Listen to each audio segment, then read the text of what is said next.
Hi, welcome back to another episode of the Multifamily Women Podcast. I'm your host, Carrie Antrim, and today we're talking about motivation, growth, retention, and how leaders are building real career pathways inside multifamily organizations. I've got Jackie Musto, Associate Director of Brand and People Excellence at Mark Taylor, here with me today, where she is focusing not just on training programs, but how organizations intentionally design the team member lifecycle to support engagement, performance, and long-term growth.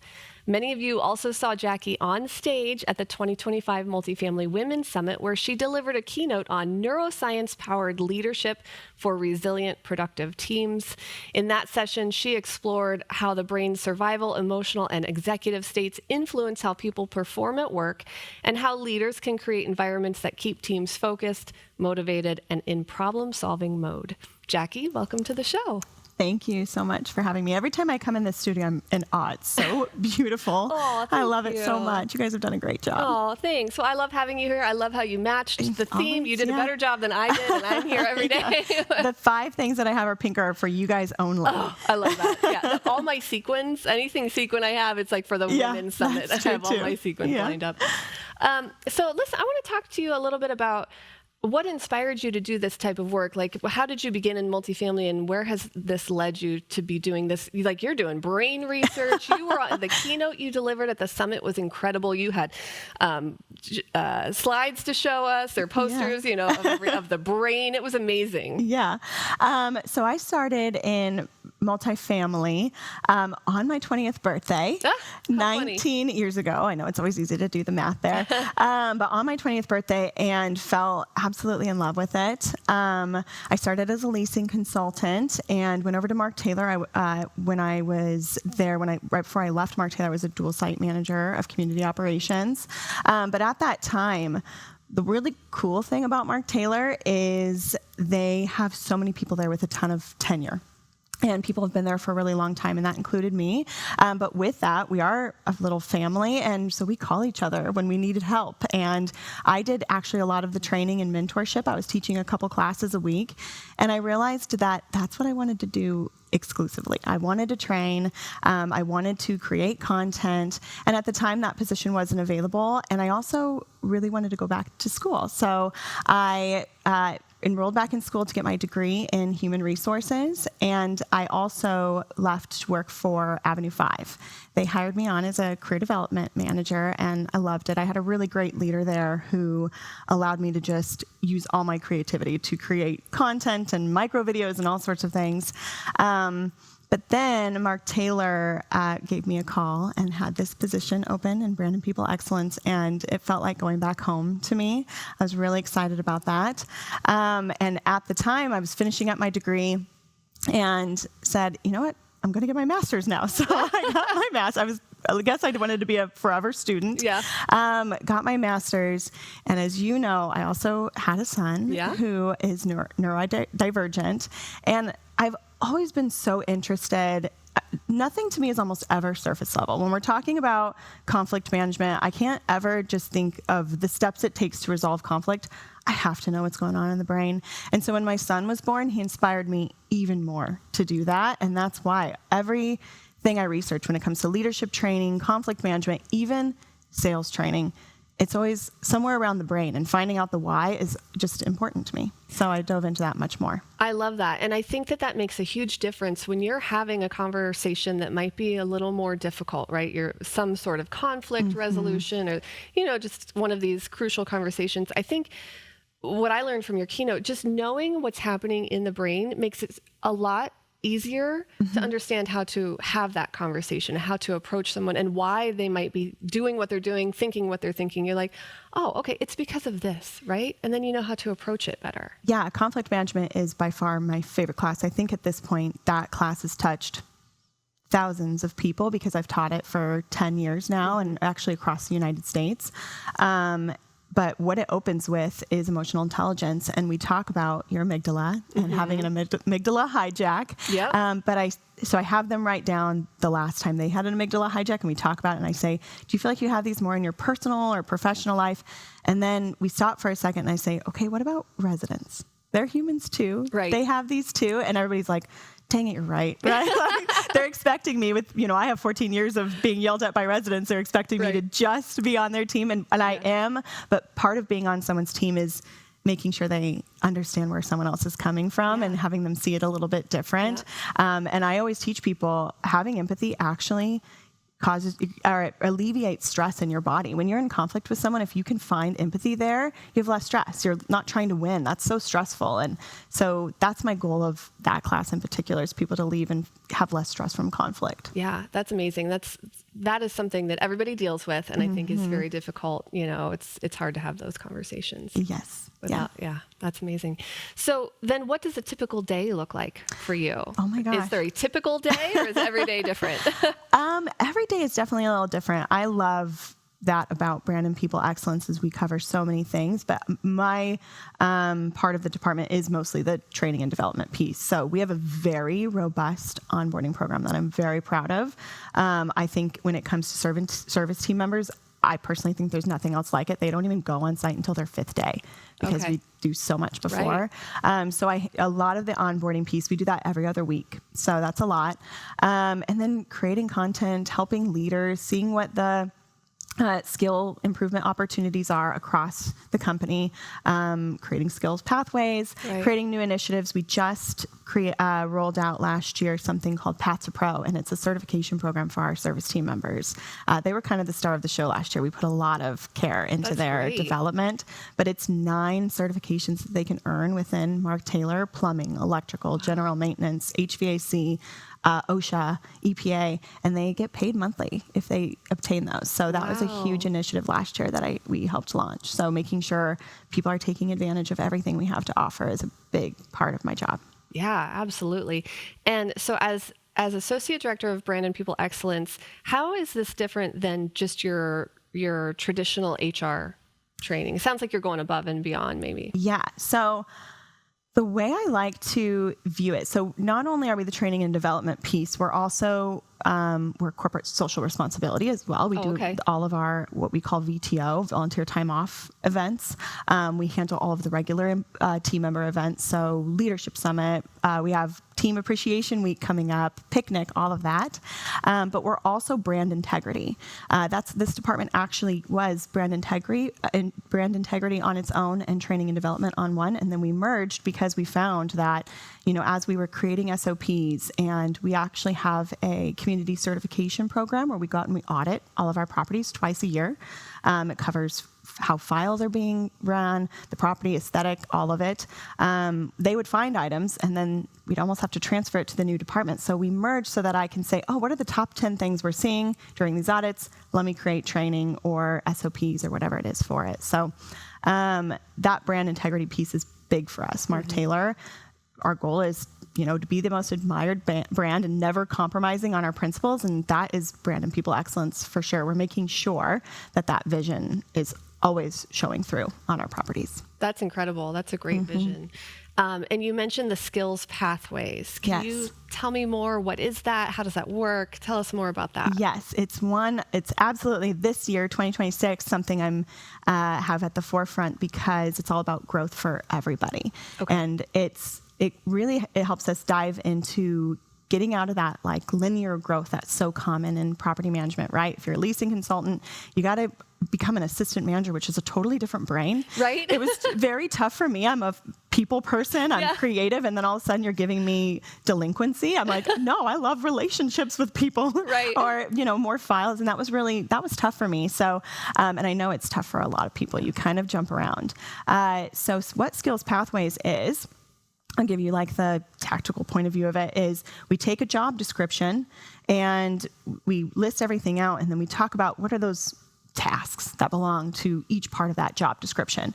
And then you take the task and you say, what's the actual skill that you need for that task? Because when you think about people moving up, and you're maybe doing a review with them, or you're talking about what's going right and what's going wrong, if you just say, delinquency is not your strong suit, what is it? What skill are they missing for that? So I go through, and if somebody tells me delinquency is a task, or managing delinquency, I say, okay, that requires communication. That requires accountability. That requires organization, and I list those skills.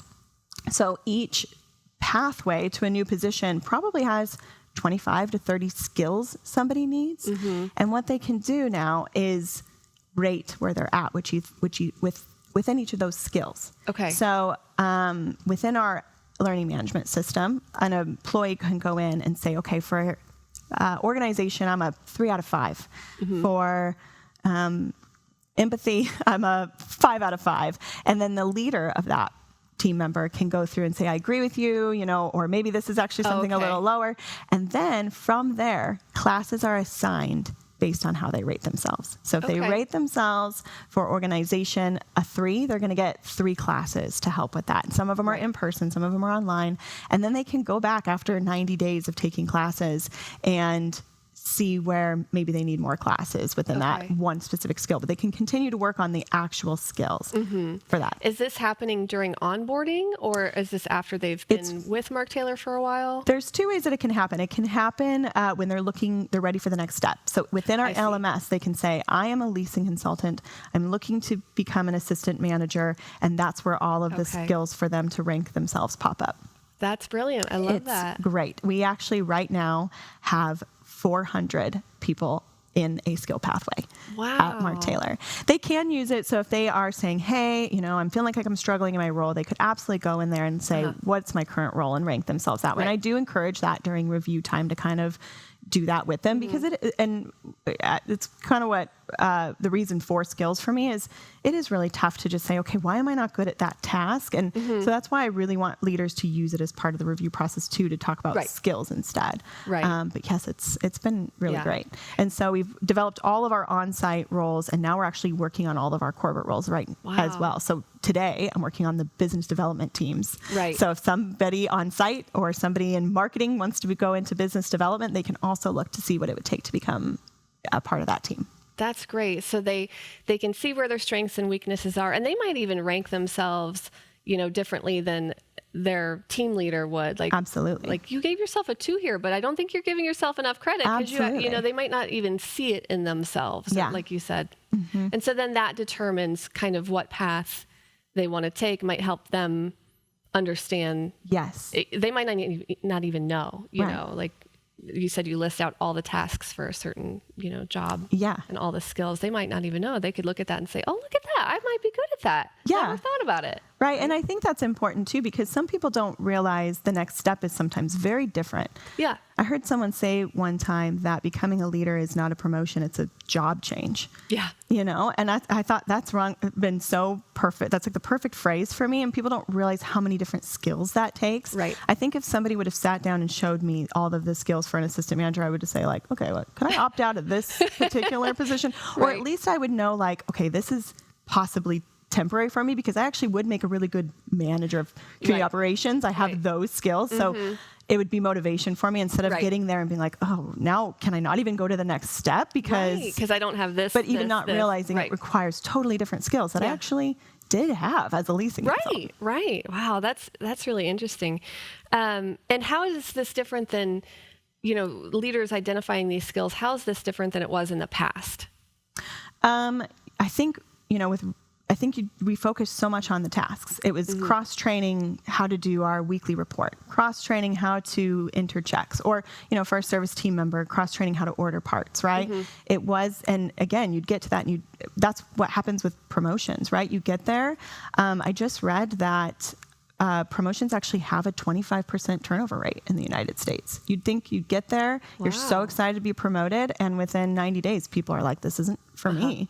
And the imposter syndrome is at 70% when people are promoted. And it is because you get there and you think, I can't do this task. I can't do this task. But if someone said, you can do this task because you had this skill before, it's just you apply the skill differently, then yes, you have less imposter syndrome for it. Wow, that's interesting. Now, you and I had talked a little bit about using 9-box thinking. Yeah. Can you tell us more, tell our listeners what that is and how that works? Yeah. So our Mark Taylor uses 9-box to help us with promotions, right? To see who's ready to get the next person on deck. If you've heard of it before, it's a scale. And you look at where each team member is and say, okay, here's who's ready for promotion. Here who needs more assistance. And it kind of rates it on where they're at with the skill of the job and even the motivation of the job. So maybe someone is really bought in to your company. They are just a cheerleader for your mission and your vision and your principles, but it's taking them a little more time to pick up the skills needed for that actual role. That's someone you want around, right? That's someone you want to put some time and effort to. So you put them on a place on the box where that's where you know what you need to do to lean in. And if it's the opposite, if it's someone who is crushing the job, but you just don't see long term with them because maybe they don't have the buy-in, you can decide how you're going to lean in there. Like, do you help create that buy-in, or is it someone who maybe this isn't the role for them? So they go along the grid. And that's where me and our talent team is kind of talking, like, where do these skilled pathways come with that? If somebody's in a box that is somewhere near promotion time, they should be doing these skill pathways to get them there away. And if somebody isn't, if it's skills that are needed, then they should kind of be taking a look and again, diving into what exactly they need to do other than the tasks. Yeah. Out of curiosity, with everything we've talked about so far, do all of these things change how you're writing the actual job descriptions? No, I wouldn't say that. I think just maybe viewing the job descriptions. Absolutely. Viewing the tasks for sure. Especially when it comes from like role to role. Yeah, but that is a great question. Yeah. And then how are you making sure that all of these things are motivating your team members and not like, oh gosh, you know, they said I'm not good at this thing, you know, now I have to take a class. Like, how do you make sure it's the opposite? Like, this is an opportunity for you to advance and get better. So here is where the brain comes in. And and I had actually talked about Maslow's hierarchy of needs, if you remember, and self-actualization being at the top of that pyramid. So almost everything I do now focuses on like how people see their self-actualization, and that's where skills come in. Because again, if someone tells you you're not doing this task right, that means nothing to you. But if someone can take your skill and actually say that, that's where you see yourself in that role. So that's where this plays in, where people actually, you're telling them like, hey, so let me take a step back. There's something that people do all the time. They talk about the feedback sandwich. And I am not a proponent of the feedback sandwich. I love regular sandwiches, Jersey Mike's to be in particular, yes, we do the number 7. But feedback sandwiches are not my thing, and here's why. Because we do this thing where it's like, I'm going to give you really great feedback about something you're doing. I always say, like, you say, you are so great at closing the sale. Your files are not great, but again, you're really great at closing the sale, right? And people are like, wait, is this bad news or not? I have no idea. They're not interpreting it, right? Or they are just still focusing on that. So what I actually, a class when I was teaching this a couple of months ago was like, you are like a hot dog. They decided to name it a hot dog because I like the idea of, the bread, the bun is what they do really well. And you're cradling the hot dog, which is maybe an improvement opportunity. And you're actually using that skill to make this one better. So let's take delinquency again. You're such an empathetic person. Like, no, don't change that. That is such a great skill to have. It works so well when you're talking to residents. I know that this picking up delinquency part, right? This hot dog part is really tough for you because you're afraid you're going to break some hearts, right? But you need to take that empathy and remember that people have to know what's going on. You have to communicate with them. And that's how you use that skill to make this better. Wow. And that's how they see themselves getting better at these things that maybe they think are big improvement opportunities. Yeah, absolutely. It makes it less scary. It's less like, oh, I'm in trouble. No, it's just. But it's also not completely deterring from what they have to get better at that, right? Like, it's really important. And it's not taking away from that, but it's showing them that they actually do have the skill. Right. They're just not looking at it the right way. Yeah. It's there. It just needs to be cultivated the right way. Yeah. Oh, that's great. So you had mentioned turnover and promotions and all of that. Do you think that turnover is more about, compensation, or is it a lack of clarity maybe around growth, or? That's lack of clarity around growth is the number one reason why people leave their company. I think it's very easy to say it is promotions, I see a lot of people do the love languages and they always think, someone who likes gift giving is somebody who wants more compensation. But I think people even forget that compensation is sometimes a way to feel valued. You know, I got this compensation, and so it means you value me more. So really, it's that growth and value that people are looking for the most. So yeah, I think even if someone isn't someone who is ready for a promotion, it's growing any skill that you think makes them feel like they're in the right place at the right time. Right. I will always have team members who are not ready even in the next 2 years to grow, but I still want to say, hey, I'm going to grow this particular skill, whether it's signing you up for a class or sitting with you one-on-one, because then they see themselves in that job. And that's the most important thing. Getting to say, even if this isn't my dream job, right? My dream job's a radio host, and I'm not doing that right now, but I am exactly where I should be. And I hope that even if they feel like they have improvement opportunities, people feel like they're exactly where they should be right now. Yeah. And how does that, it's like you're reading the questions on my card here, because I was just going to ask you, how does visibility into these career pathways change engagement for team members, which I think you just kind of talked about, because if you're giving them the clarity, hey, you might not be here right now, but we're leading you. Do you see them, do they stay longer? Are they more engaged? Are they more hype about the whole thing? Absolutely. Yeah. And they're even reaching out to me and saying, hey, this is the second time I've rated myself. I've taken some classes. What else can I do? And then we've got a few resources. We just partnered with a company called Big Think. I don't know if you've heard it before. No, It's a very large database of leadership classes. And it's actually a ton of speakers. It's Simon Sinek and all these amazing people. And we can take the video, the SCORM file, and upload it into our LMS. Oh, cool. And so they'll reach out to me, and I'll go in there and I'll research for them, and I'll say, okay, actually this one would be great for you. And so they're excited about understanding exactly what they need, I think. And that's really important. Yeah. There's so much confusion when there's not clarity. And confusion is worse than being let down by tough feedback. There's nothing worse than not knowing what you need to improve. I've been there before. I've had leaders who have just been like, you're doing great. You know, you're my non-squeaky wheel. I don't need to worry about you. And that's the worst place to be, because it's like, no, I actually want the feedback, and I actually want to know what I could be doing better, or where you view me. Right. And so that's where these skills pathways really, really help. Yeah. It's like, am I even doing it right? Like, with no feedback is definitely scary as well, because you don't even know if you're on the right track. Yes. I mean, you're just like, I think I am, because I'm still getting a paycheck, but you know. Exactly. Yeah. You haven't written me up or anything, so it must be good. Exactly. Yeah. It sounds to me like you kind of have an open door, and you are clearly very empathetic to your team members too, where they can come in and say, this is where I'm struggling, or this is where I want to go. Help me, please.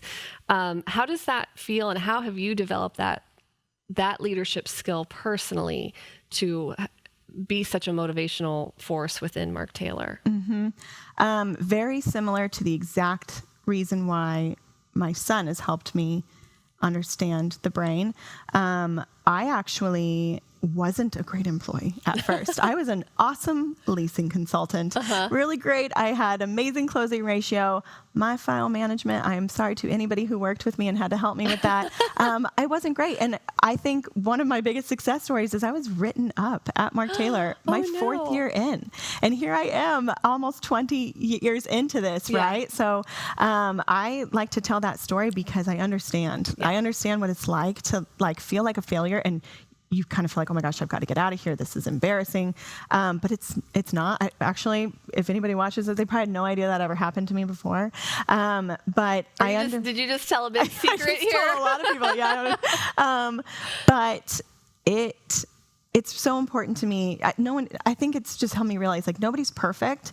And at some point it could absolutely click with somebody. And I know what was hard for me. And so when I see someone who maybe needs time management help or organization help, it's easy for me to give them my tools, but also have empathy for that and say, hey, like, been there, done that. And maybe don't tell every employee that I've been written up. But you might have just. You might have just. Yeah. But it also, it's a great leader. When I'm teaching a leadership class, I love to share that story, because I think they also write off people when they have that performance plan with someone. They're like, okay, this is just like the next step to them going. And it absolutely isn't. Yeah. It absolutely isn't. It's the way that you phrase it. I have had plenty of team members that I've had to have a very tough conversation with who I think I would still hire today. A couple in particular that I would hunt them down and hire them if they moved to Arizona. Yeah.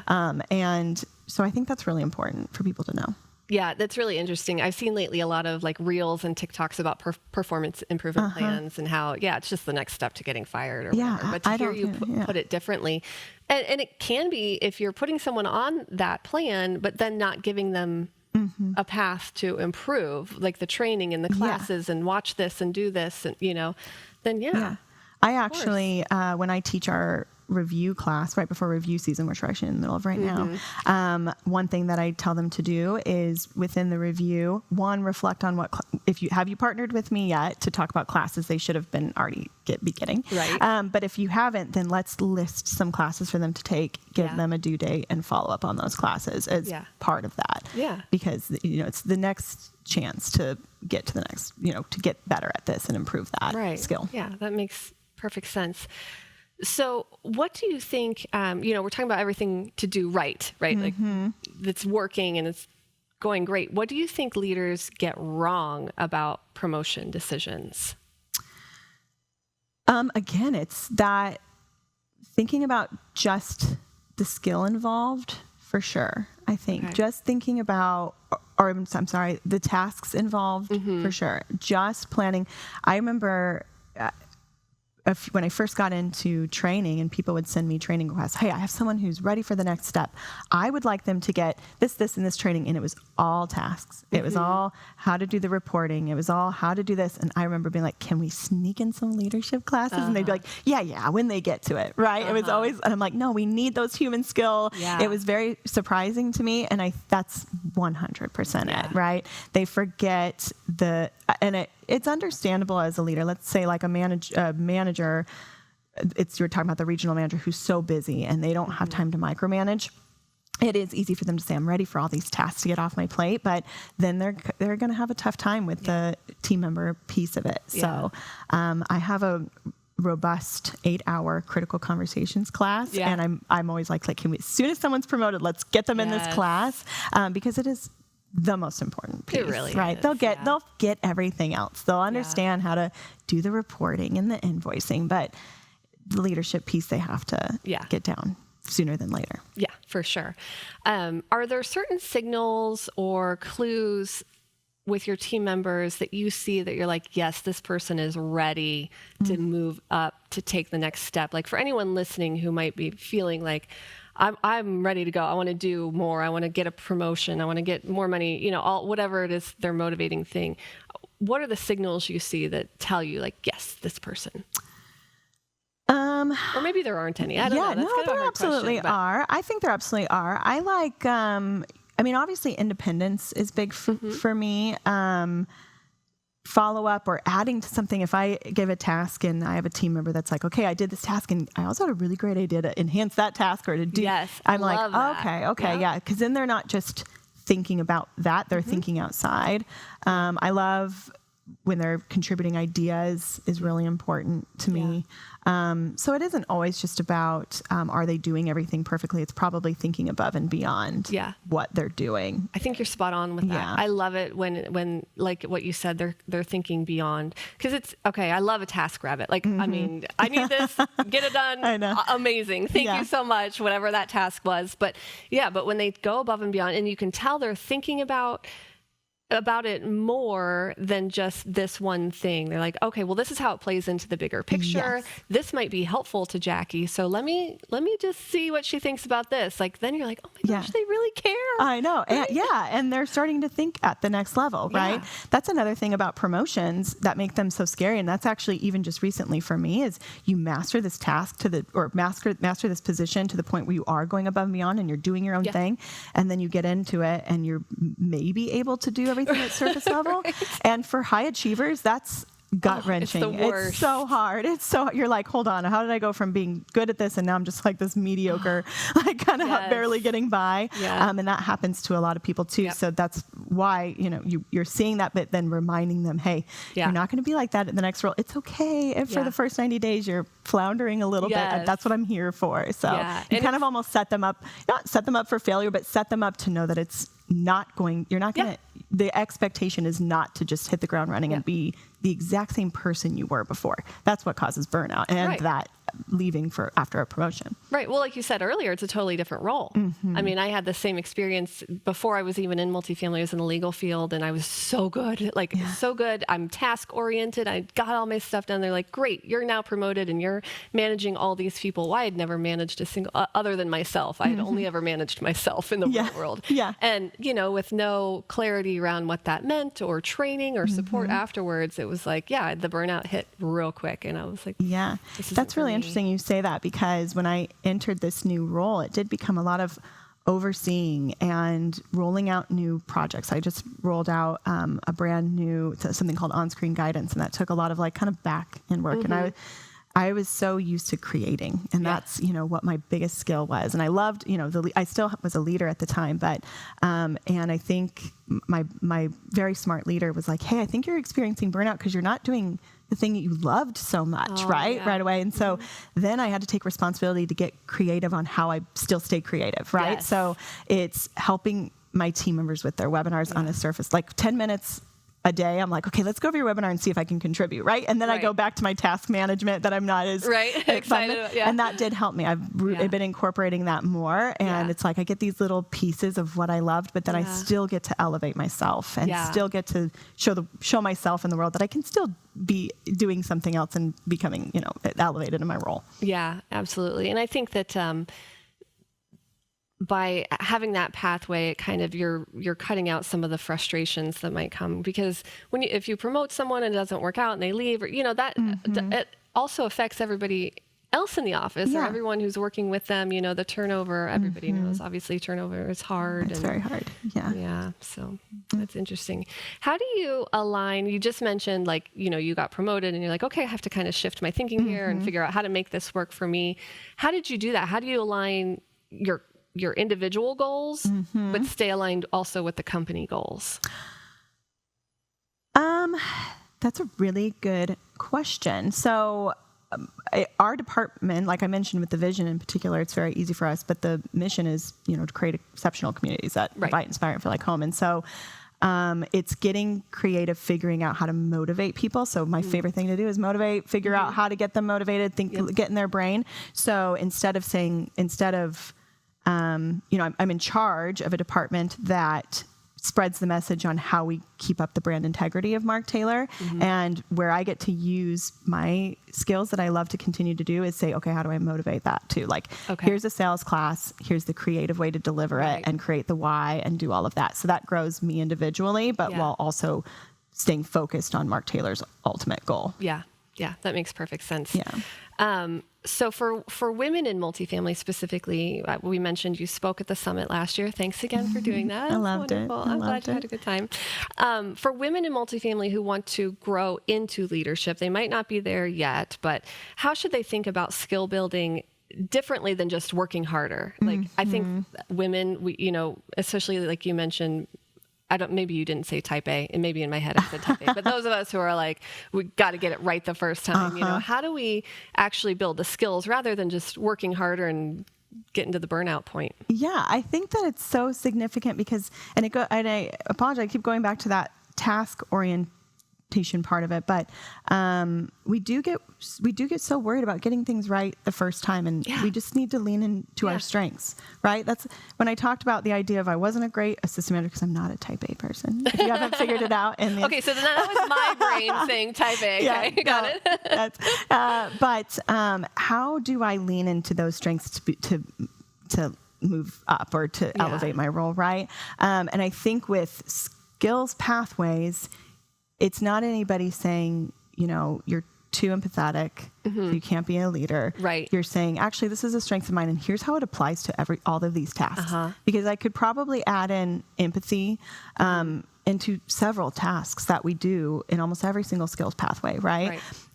Or I'm type A, I need things to go this way, if that's your personality type, which could be anybody, but I think with women in particular, because we're so hard on ourselves and we have insane imposter syndrome, we get to put almost like the tactical application to what it is. So, hey, I'm type A, and that works for this task, right? And you get to actually allow yourself to be confident and in that promotion instead of feeling like you have to get everything right or you're not doing it right.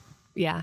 And as you mentioned, as a leader, telling your team members, like, listen, you don't have to do this right away. Like, give it 90 days, give it, whatever it takes in order. Because, I think we are hard on ourselves. Yeah. And we feel like we have to be perfect, at work. And then we got to go home and get the kids and do all the things. And, and it never feels like you can do anything 100%. Yeah. That's how it feels sometimes. Yeah. What,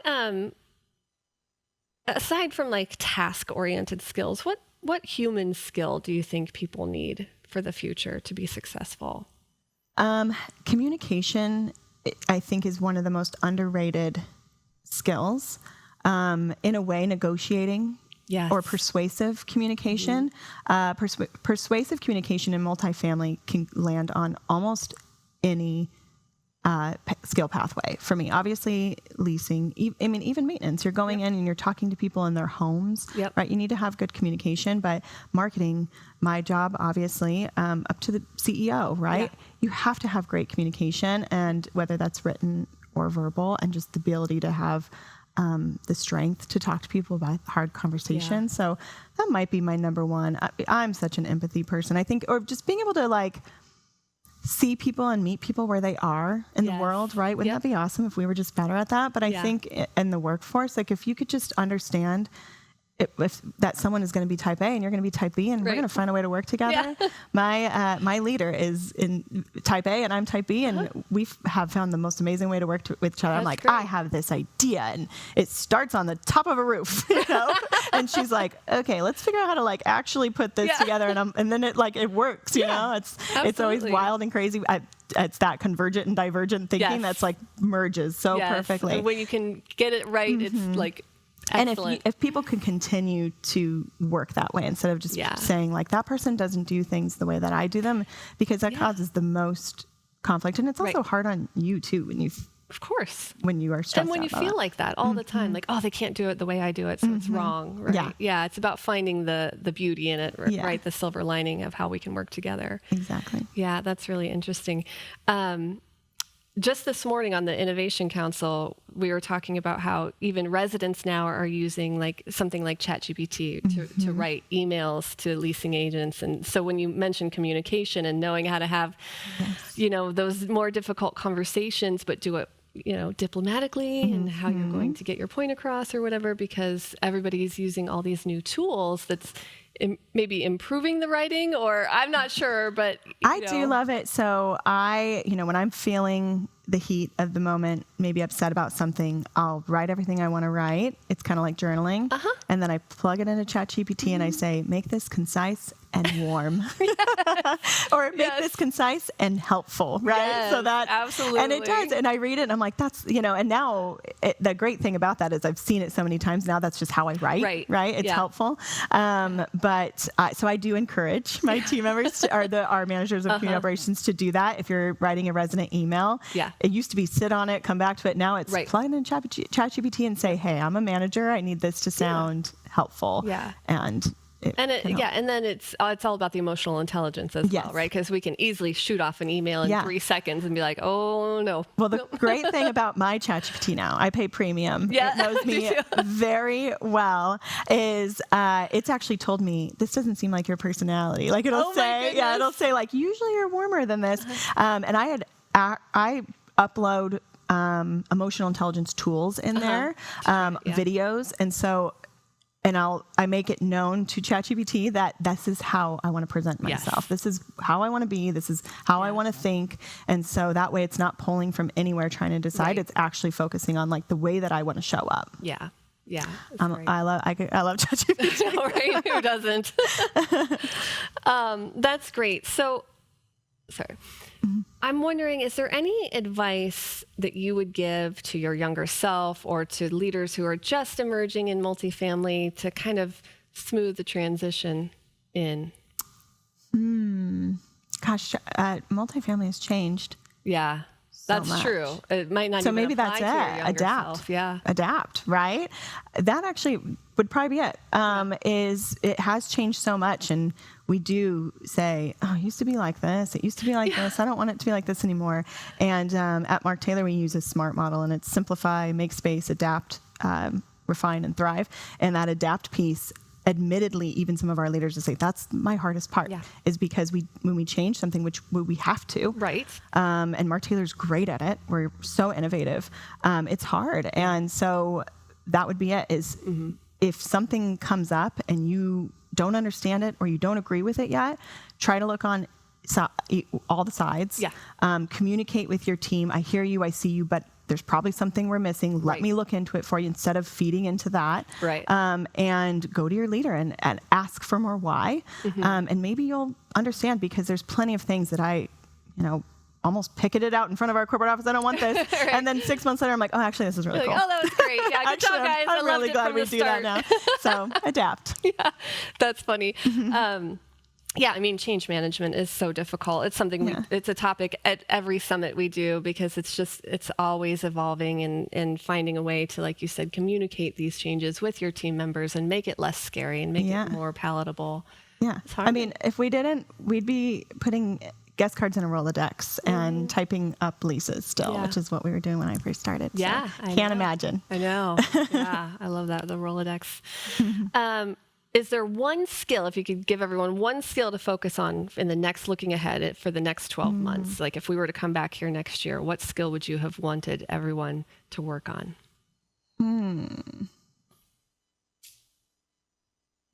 That's a good one. I don't know if I can think. I mean, the communication one is so big to me. A specific skill, I would say learning how to teach yourself. I love that. Yeah, that was another important lesson for me is I sat back a lot in my early 20s and said, like, who's going to finally teach me this? Like, I don't know how to do this, and no one's ever giving me the tools.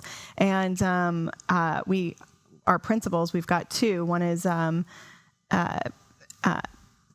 be better than you were yesterday and take extreme ownership. Those are two separate ones. And I always say my favorite principle is the merge of those is taking extreme ownership of being better than you were yesterday. Because that was me suddenly in my late 20s. I was like, nope, I'm just going to go back to school. Nope, I'm just going to take that online class. Nope, I'm just going to do that.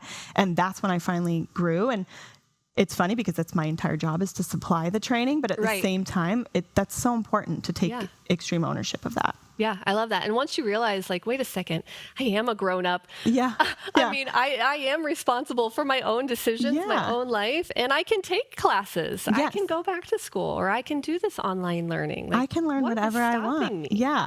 And I became such a big learner. I mean, I was taking side history classes because I loved learning just everything. And I'm really glad that somewhere that clicked and I all of a sudden found that I loved learning so much. So that would be my advice. I love that. I'm a lifelong learner too. Randomly, I have like a baking and pastry certificate because I just felt like I wanted this in my life. I love it. I went back to college to learn how to decorate cakes. This has nothing to do with multifamily. I have a group of friends that has a nickname for me, Jackie, did you know? Because I'll always go, did you know? And it's like some random fact. Right? So next trivia night, you're coming with us. Yes, I am. I'm great at trivia. My family goes to a place called Brass Tap where I'm winning trivia quite often. That's awesome. I love that. So if our listeners want to connect with you, they want to learn more about this or just be your friend, what's the best way to do that? LinkedIn, absolutely. Okay. I do not know my LinkedIn handle. That's okay. We'll post it in the show notes. It's actually Jacqueline Musto. Yes. I don't know why Jackie is what I go by, but yes, LinkedIn is such a great place to connect. Okay, and we'll post that in the show notes. So awesome. Everyone can find you. Thank you so much for being here and coming in person to the studio. It was great. This chair is very comfortable. It's easy to sit in. Well, you look very natural. I think your radio host job is in the future. One day. You've got a place here. One day. Yeah, I love it. That's awesome. Thanks again for being here. Yeah, thank you so much. All right. So that is the end of our episode with Jackie Musto. Thank you again, Jackie, for being here. If you know someone who can benefit from everything that we talked about today in this conversation, please share this episode. Let them know that it's here. Give them the link to it. We'll give you all the ways to get a hold of Jackie in the show notes. And don't forget to get registered for the Multifamily Women Summit. You can do that at multifamilywomen.com, and we'll see you there.